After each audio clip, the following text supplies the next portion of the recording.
people are taking off, maybe going somewhere fancy. That was their Christmas gift, or maybe just heading back home. Either way, we're going over to my colleague Bridget Spencer at Hartsfield-Jackson Atlanta International Airport with what to expect if you're taking off today.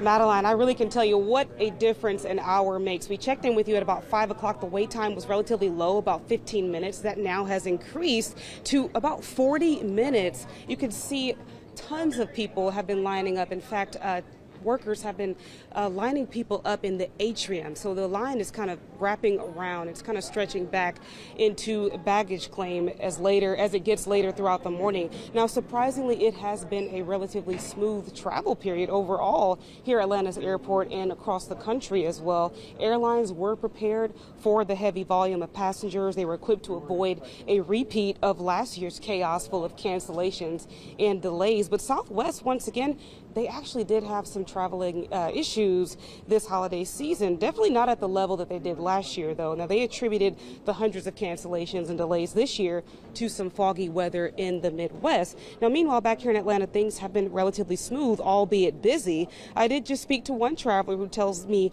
the importance of getting here to see his family in Atlanta for Christmas.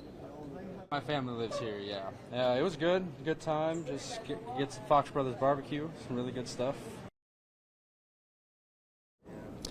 Yeah, 7.5 million people nationwide are expected to travel by air during the holiday travel season. So that's up until the new year. So airlines are prepared. They're a little more equipped, trying to avoid the chaos that erupted last year. But as of right now, as you can see, lines are getting longer. If you have a flight today, I would encourage you to get here at least 2 to 3 hours before your plane takes off.